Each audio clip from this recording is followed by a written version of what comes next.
string in my eye. I'll be an example to myself in the tears that I cry.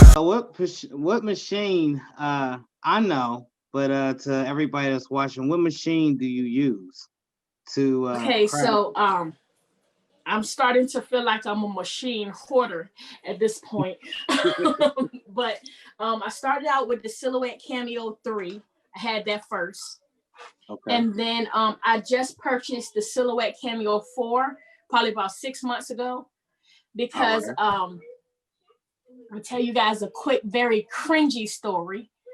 I got the Cameo 4 because a customer placed an order for 150 shirts, 150 vinyl shirts. Ooh. Damn. They front and requested back. vinyl? They requested vinyl? They requested vinyl, front and back, because this is the deal. The deal was what they wanted all these different colors, right? But they didn't want polyester. And mind you, when they wanted all this, I didn't know anything about plastisol and all that. I didn't know nothing about none of that. I didn't know, all I knew is you got two options. You can either get vinyl or you can get heat transfer paper. And if you get heat transfer paper, I mean, yeah, I can do it, but front and back, so it seemed like vinyl was the best option at the time. Well, I realize now that was the most terrible thing ever to even let somebody put me through all of that. I thought by me getting the second machine that was going to help the process, which it did to a degree. But at the same time, I then end up realizing that was a blessing because a large part of my channel is me teaching people how to use the Cameo 4. Yeah. If I had not ever took that order, how would I have filled that space up? Yeah. Right. So how much did you charge per shirt, if you don't mind me asking? Oh my God. I think I can't even remember exactly because it wasn't just 150 shirts. It was 150 shirts, 150 masks, and 150 towels. Wow. So, and I did all of this by myself. So I think the order in total ended up being like $2,000. It was like $2,080 something. It was something like that.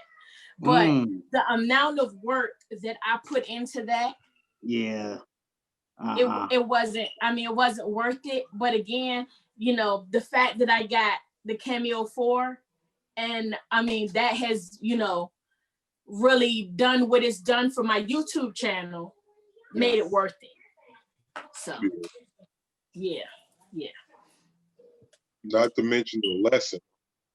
Yeah, for sure. Listen, I was in there like re-questioning life. Like I don't know if I want to do this anymore. I don't know. What have I done? I mean, I had my son I was like, come down here, I need you to do something for me. And like he would like weed a couple things and then like slide off. I was just like that's what they do. They're involved with the end process, but they don't want to be involved with the actual working process. Let me tell you, it was such a long process. I weeded so much. I learned the difference between hot peel vinyl and cold peel vinyl in that process because I ordered some vinyl that ended up being cold peel. And I didn't know what that was. I was just like, why isn't it sticking? And then I just looked up like vinyl not sticking and it said something about cold peel vinyl. And I was like, I didn't even know that there was a such thing. So my way of getting around that, because I bought all this vinyl, I got to use it. So I took the bottom of a sports bottle. It was a stainless steel sports bottle top. And I would put it in the freezer. And so every time I had to like cool the vinyl down, I pulled it out the freezer and put it on the ice pack. And I would just like run it over top of it sort of cool off, which that worked. That's a neat little tip right there. For those that do the cold peel, y'all heard what she just said. She dropping some gems already. Yeah, it was a little small lid. It was metal, and I put it on the ice pack. And when it was cold, I just went over top of the plastic. Then it definitely helped, but that was the process for sure. Yeah. Yeah. I'm gonna hit the comment section real quick. Rachel Bias says, speaking like a true boss. Yes, queen. Samuel Isaac says, hi guys. What's up, Samuel? How you doing tonight? What's up? James Patton says, damn, she a grinder. That much on vinyl? Yeah, that's what I'm thinking. Like, whew, I had one of them scary jobs like that when I first started, but I soon learned. Let me tell you. Look, when one day I was watching a Stan Banks video, and he said that you shouldn't do over 20 vinyl shirts. Yeah. 20, more than 20. When he said that, my whole entire life dropped. I was just like, and I did 150? Yeah. Crazy. Something is wrong. What up, man? You got it the way you knew how to get it at the time. Yeah, I did what I had to do. And the crazy part about it, this is the other crazy part. The crazy part was it was for a congressman. Ooh. It was for a person that was about to be elected to be a congressman. I knew somebody who was working on a campaign. And so I'm doing all these, like, congressman, I think Colic it was, you know. And then after I did that order, I started seeing his signs all over the place. I was like, man, that was crazy. So I did get the opportunity to be a part of, like, you know, something like that. That's amazing. Yeah, that's history. Most definitely. For sure. That's pretty dope, though. So when it comes to designs, where do you actually get your, how do you come about to get your final design? Are you winging it? Are you seeing somebody else's design and saying, I can flip that? Or is it, You're here. what's going on, Styles? What's good, Jay? He connecting his audio. I don't know if he can hear us.